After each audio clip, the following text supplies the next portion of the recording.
ఏమైంది మావయ్య? మీకు వంటలు నచ్చలేదా? మీ ముఖం చూస్తే అసలు మీకు భోజనం చేయడం ఇష్టం లేదు అన్నట్లుగా పెట్టారు. ఏమైంది? వంటలు బాగోలేవా? నీ మాటలు సరిగ్గా నిజమమ్మా. ఈ వంట చూస్తే నా మనసు మారిపోయింది. కానీ ఇందులో నీ తప్పేముందిలే. నువ్వొచ్చి గట్టిగా 2 రోజులు కూడా అవ్వలేదు కదా. తప్పు నీ అత్త శారదది. ఇంట్లో వాళ్ళ ఇష్టాలు చెప్పాల్సిన బాధ్యత తనదే కదా. కానీ నీ అత్తకేం పట్టలేదు. అలాంటప్పుడు నీపై కోపం చూపడం ఎందుకు? నేను ఇష్టమైన వంటలు తినే యోగం లేదు నాకు. ఏం చేస్తాం? అయితే మావయ్య, మీరు నాకు చెప్పండి. మీకు ఏ వంట ఇష్టమో అవి చేసి పెట్టే బాధ్యత నాది. ఇకపై నేను మీకు నచ్చిన వంటలను ఇష్టంగా చేసి పెడతాను. 2 కూరలు, పూరీలు, హల్వా అన్నీ ఉన్నాయి కదా. కానీ ఇతగాని ప్రాణం మాత్రం చట్నీ పైనే ఉంటది. ఏంటో ఈ మనిషి. ఓహో, ఇదంతా చట్నీ లేకపోవడం వలనా? అంటే దాని అర్థం మావయ్యకు చట్నీ ఇష్టమని. ఏం పర్వాలేదు మావయ్య, మీరు కాస్త ఆగండి. నేను త్వరగా వెళ్లి చట్నీ చేసుకుని తీసుకొస్తాను. కాసేపటికి ఆమె చట్నీ చేసుకొని వస్తుంది. ఇదిగో మావయ్య, మీ ఫేవరెట్ చట్నీ. ఇక మీరు భోజనం చేయండి. ఆ తర్వాత చెప్పండి మీకు ఈ వంట ఎలా అనిపించిందో. ఆ ఇదంతా అడగకుండా ఉంటే బాగుంటుంది కోడలా. నిజానికి అత్త లాంటిదే అచ్చం కోడలు కూడా. ఓహో మావయ్య, మీరు సస్పెన్స్ పెట్టకుండా చెప్పండి. ఎక్కడ లోటుంది? అది నేను చెప్తాను సిమ్రన్. లోటు ఎక్కడుందో. నిజానికి నాన్నకు మిక్సీలో వేసిన చట్నీ కాదు, బండరోలు మీద రుబ్బిన చట్నీ అంటేనే చాలా ఇష్టం. ఓ, కానీ రోట్లో చట్నీ చేయడం నాకు రాదు. అయినా ఈ విషయంలో పెద్ద తేడా ఏముంది? చట్నీ ఎక్కడ వేసినా కూడా ఒకటే కదా. అరే, నేను చట్నీ రూపం చూసి చెప్పగలను. చట్నీ మిక్సీలో వేసారా లేదా బండరోలు మీద చేశారా అనేది. మీ జనరేషన్ వాళ్ళు ఉన్నారే, ప్రతి దాన్ని క్షణాల్లో అయిపోవాలనుకుంటారు. అది 2 నిమిషాల్లో చేసే మ్యాగీ అయినా సరే, 2 నిమిషాల్లో మిక్సీ వేసే చట్నీ అయినా సరే. ఈ రోజుల్లో పిల్లలు అసలు కష్టపడటానికి ఇష్టపడట్లేదు. అవునా? వీలైతే ఈ తరం పిల్లలు, మీరు మాత్రం పాత తరం వాళ్లే కదా. అయితే మీ భుజాల్లో బాగా బలం ఉంటుంది కదా. మీరెళ్ళి ఓ పని చేయండి, చట్నీని బాగా రుబ్బండి అయితే. ఓహో అమ్మా నాన్న, మీరు కాపండి. ఇప్పుడు మీకు కోడలు కూడా వచ్చింది. అయినా సరే మీరు పిల్లల్లో కొట్టుకుంటున్నారు. 25 ఏళ్ళయింది మీ చట్నీ గోల వింటూ వింటూ నాకు. నైనా సరిగ్గా చెప్పింది. ఇప్పుడు కోడలు కూడా వచ్చింది. మీరు ఆమెకు కూడా మీ చట్నీ యుద్ధాన్ని చూపాలనుకుంటున్నారా? ఎప్పుడు చూడు చట్నీ చట్నీ చట్నీ. సరిగ్గా చెప్పావురా నువ్వు. ఈ ముసలోనికి ప్రాణం అంతా చట్నీలోనే కొట్టుకుంటుంటది. వదిలేమా నువ్వు కూడా తగ్గవు. నాన్నకు చట్నీ అంటే అంత ఇష్టమని తెలుసు కదా, చేయొచ్చు అలాగే. వా వా, జీవితం అంతా నీ ముడ్డి కడగడంతోనే సరిపోయిందిరా నాకు. నిన్ను పెంచి పెద్ద చేయడానికే సరిపోయింది. ఇప్పుడు నీ ఐ సైడ్ తీసుకుంటున్నావా? వదిలేమా, నాకు భోజనం వద్దు. చేయాలని లేదు అసలు. నాకు తినాలని లేదు. నాకు అక్కర్లే ఏ భోజనం గీజనం. ఈ విధంగా అందరూ తమ మూతులు ముడుచుకొని గదుల్లోకి వెళ్లిపోతారు. పాపం కొత్త కోడలు తల పట్టుకొని కూర్చుంటుంది. అబ్బా, ఒక పని చేస్తా. అందరి ప్లేట్లు తీసుకెళ్లి వాళ్ళ గదుల్లో పెట్టేస్తా. ఆకలిస్తే వాళ్ళు తింటారు తర్వాత. అలా అనుకుని ఆమె అందరి గదుల్లోకి వెళ్లి భోజనం ఉంచుతుంది. మరుసటి రోజు ఉదయం ఎవరు బాధపడకుండా ఉండేందుకు బండరోలుపై చట్నీ రూపడం నేర్చుకుంటుంది. ఆ బండరోలుపైనే రుచిగా చట్నీ తయారు చేస్తుంది. ఆ చట్నీ తీసుకెళ్లి తర్వాత డైనింగ్ టేబుల్ పై ఉంచుతుంది. ఆ తర్వాత అందరినీ డైనింగ్ టేబుల్ వద్దకు తినడానికి పిలుస్తుంది. అందరూ భోజనానికి డైనింగ్ టేబుల్ దగ్గరకు వస్తారు. మామయ్య, ఈ రోజు నేను బండరోలుపై చట్నీ చేశాను. మీకు నచ్చుతుందని ఆశిస్తున్నా. మీరందరూ సంతోషంగా భోజనం చేయండి. ఏం సంతోషంగా తినాలి? నిన్నే కదా కొత్తిమీర చట్నీ చేసావు, మళ్ళీ ఈ రోజు అదే చేసావు. చట్నీ ఇంకా చాలా రకాలు ఉంటాయి. టమాటా చట్నీ, పుదీనా చట్నీ, పల్లీ చట్నీ, అలాగా ఇంకా ఎన్నో. చూసావా కోడలా, ఇదే నస ఈ ముసలోనితో. ఇది కాదు ఆ చట్నీ, అది కాదు ఈ చట్నీ అంట. ఇదిగో ఎలా నస పెడతాడు. ఈ ముసలోనితో చాలా కష్టం. ఇతని పేరు ఆనందరావు, కానీ ఎదుటి వాళ్ళకు ఆనందమే ఉండనివ్వడు ఈ మనిషి. ఈ విధంగా ఆనందరావుకు రోజు వేరువేరు చట్నీలు కావాలని ఆమెకు అర్థమవుతుంది. ఆ కోడలికి ఇప్పుడేం చేయాలో అర్థం కాదు. కానీ పాపం సిమ్రన్ రోజు యూట్యూబ్ లో రకరకాల చట్నీల రెసిపీలు చూసి నేర్చుకుంటూ ఉంటుంది. ఇక ఆపై ఆమె రోజు బండరోలుపై రకరకాల చట్నీలు మార్చి చేస్తూ తన మామయ్యకు తినిపిస్తుంది. అలా కొద్ది నెలలు గడిచాయి. ఒకరోజు, అత్తయ్య, మామయ్య, మా పెద్దమ్మ ఫోన్ చేసింది. ఆమె మనందరినీ డిన్నర్ కు పిలిచింది. అరే కోడలా, మీ పెద్దమ్మ ఇంట్లో మాకేం పని చెప్పు. నువ్వు రోషన్ వెళ్ళండి. కావాలంటే నయన్ను తీసుకెళ్ళు, సరిపోతుంది. మీరందరూ కూడా పదండి. ఆమె ఎంతో ప్రేమగా పిలిచింది. ఒకవేళ మనం వెళ్ళకపోతే ఆమె ఫీల్ అవుతుంది. అయితే సరే కోడలా, నువ్వు చెబుతున్నావుగా, సరే అందరం వెళ్దాం. కోడలు పదే చెప్పగా వాళ్ళు సిమ్రన్ పెద్దమ్మ ఇంటికి వెళ్తారు. అక్కడ వారి ఆహ్వానానికి వాళ్ళు అన్ని సిద్ధం చేస్తారు. రకరకాల టిఫిన్స్, కూల్ డ్రింక్స్, టీలు, సమోసాలు, అలాగే స్వీట్స్ కూడా. అన్ని రకాల ముందున్న ఆనందరావుకి ఇంకా ఏదో లోటు, ఏదో తిక్కగా ఉంటుంది అతనికి. ఏమైంది బావగారు, మీరు సంతోషంగా లేనట్టున్నారు? మీకు వంటకాలవి నచ్చలేదా ఏంటి? అదేం లేదు కానీ భోజనంతో పాటు సలాడ్ రాయితా చట్నీ లేకుంటే భోజనం పూర్తవదు కదా. అదే కదా. కానీ అన్నయ్య రాయితా సలాడ్ అలాగే పచ్చళ్ళు అన్ని మీ ముందున్నాయిగా. కానీ చట్నీ ఏది? అది లేకుండా నాకు భోజనం అస్సలు సహించదు తెలుసా. అది విని సిమ్రన్ పెద్దమ్మ సిగ్గుతో తలదించుకుంటుంది. ఇంటికొచ్చిన అతిథుల నోటి వెంట అలాంటి మాటలు వినడం సిగ్గుచేటే కదా ఎవరికైనా. ఇప్పటి వరకు సిమ్రన్ తన మావయ్య మాటలను సైలెంట్ గా భరించింది. కానీ ఇక ఊరుకోదలుచుకోలేదు.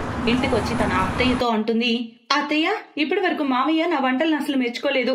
కానీ నేను అతనికి నా తండ్రితో సమానంగా భావించి ప్రతిదీ చేసి పెడుతున్నాను చాలా ఇష్టంగా. నాకు బండరోలపై చట్నీ చేయడం రాదు, అయినా కూడా నేర్చుకుని తన కోసం ఇంత చేశాను. కానీ ఎవరింటికైనా వెళ్ళినప్పుడు కాస్త ఆలోచించాలి కదా. మా పెద్దమ్మ వాళ్ళు ఏమనలేదు, కానీ మావయ్య వాళ్ళను అలా అనడం నాకు నచ్చలేదు. చాలా బాధగా ఉంది. అదే మరి నాకు నీ మామయ్యతో వచ్చిన గొడవ మరి. కానీ ఇక అతను తిక్క కుదర్చాల్సిన సమయం వచ్చిందనుకుంటా. ఊరుకోకూడదిక. తర్వాత ఒకరోజు సిమ్రన్ అమ్మా నాన్న వాళ్ళని డిన్నర్ కు పిలుస్తారు. అక్కడ వాళ్ళు రోటీతో పాటు కూరలకు బదులుగా రకరకాల చట్నీలు వడ్డిస్తారు. తినండి అన్నయ్య గారు, పుదీనా చట్నీ, కొత్తిమీర చట్నీ, టమాటా చట్నీ, వెల్లుల్లి చట్నీ, పల్లి చట్నీ, రకరకాల చట్నీలు మీకోసమే తయారు చేశాను. అది కూడా బండరోలు మీద రుబ్బింది తెలుసా. తినండి తినండి. కానీ ఇన్ని రకాల చట్నీలు. నేను నా అక్క చేసిన తప్పు చేయకూడదు కదా. కూరల బదులు అందుకే చట్నీలే చేశాను. మీకు ఇష్టం కదా, తినండి రోటీతో పాటు. ఇప్పుడు ఆనందరావు దగ్గర వేరే దారి లేదు. మూతి ముడుచుకొని అలాగే రకరకాల చట్నీలతో తింటాడు. కానీ ఆ చట్నీలన్నీ తినటం వల్ల వెగటేస్తుంది. మూతి ముడుచుకొని ఇంటికి వస్తాడు. ఏంటండి ఈ రోజు వంటకాలు బాగా నచ్చినట్టున్నాయే, రకరకాల చట్నీలు దొరికాయి కదా మీకు. ఈ రోజు తర్వాత ఇక చట్నీ పేరు కూడా ఎత్తొద్దు, అర్థమైందా. ఇద్దరు అత్తా కోడలకు అర్థమైంది. క్లియర్ గా వాళ్ళ ప్లాన్ బాగా వర్క్ అయిందని. ఆ ఇద్దరు ఒకరినొకరు చూసి కన్ను కొట్టుకొని నవ్వుకుంటారు.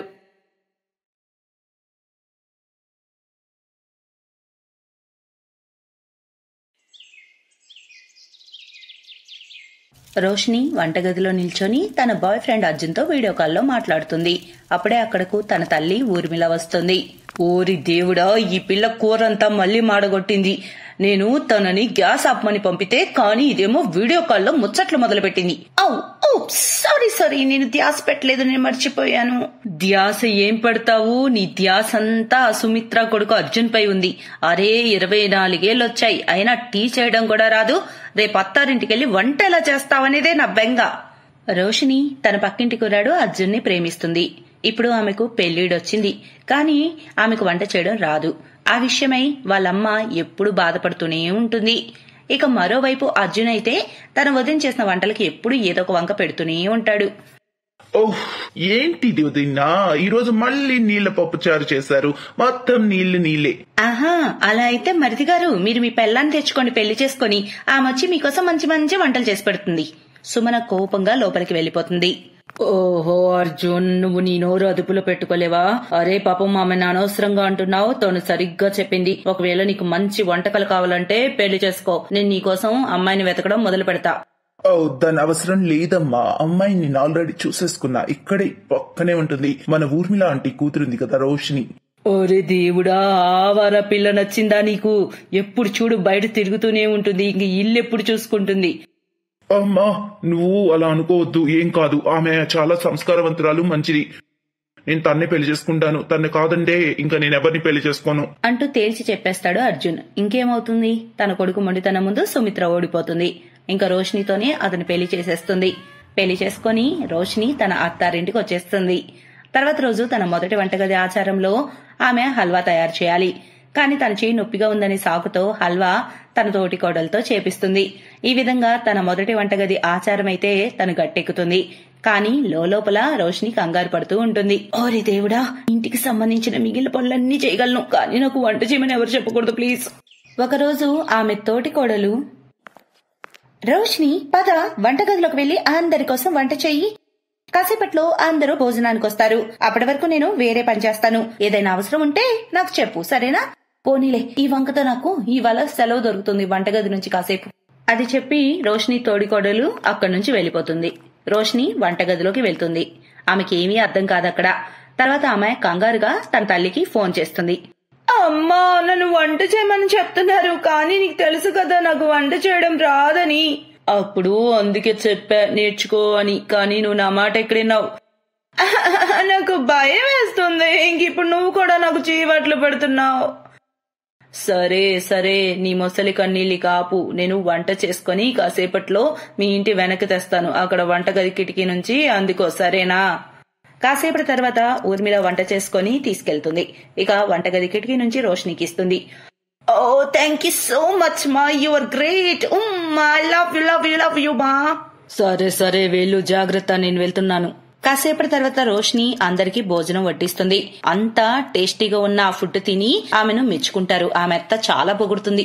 నువ్వు సరిగ్గా చెప్పావు అర్జున్, రోషిని కోడలు చాలా బాగా వంట చేస్తుంది. పెద్ద కోడలైతే ఇంతవరకు ఇంత మంచి వంటే చేయలేదు.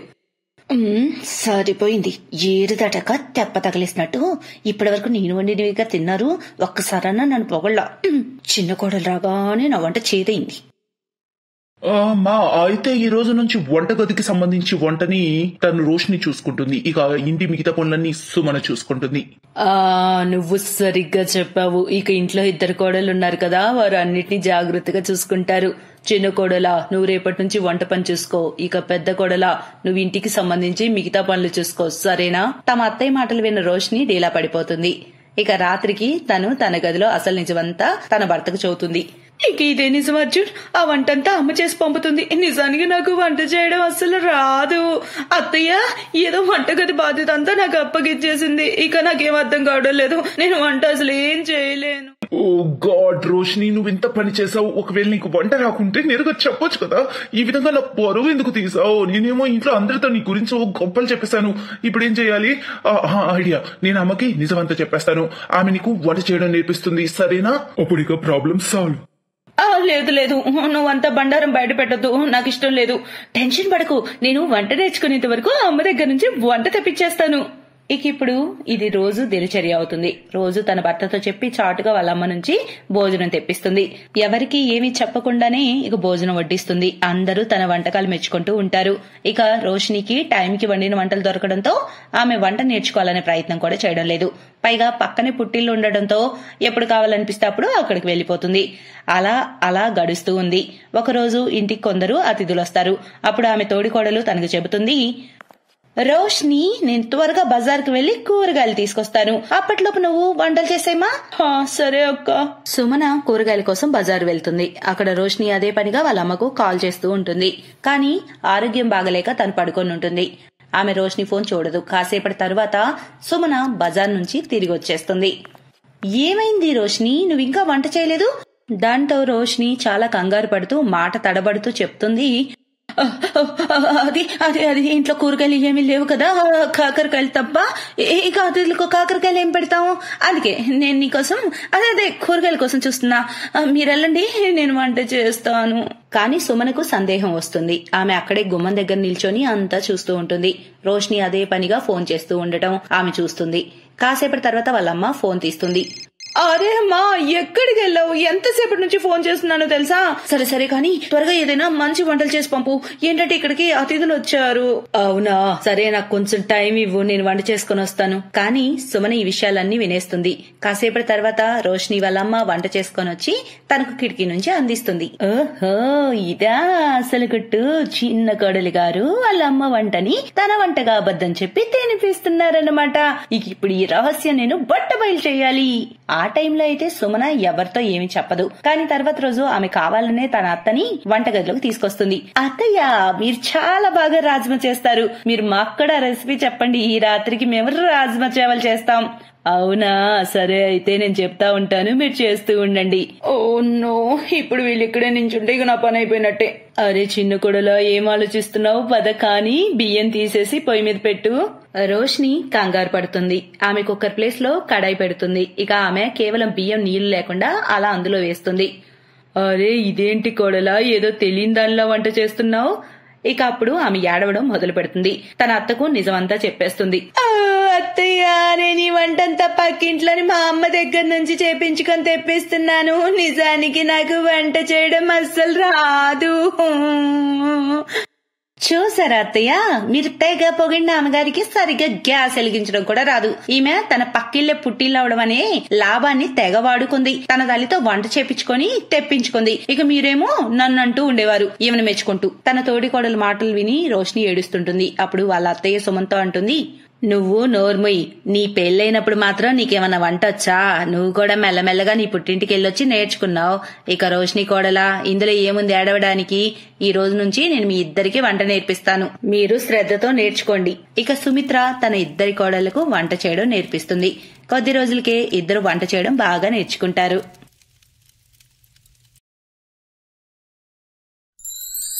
Thanks for watching.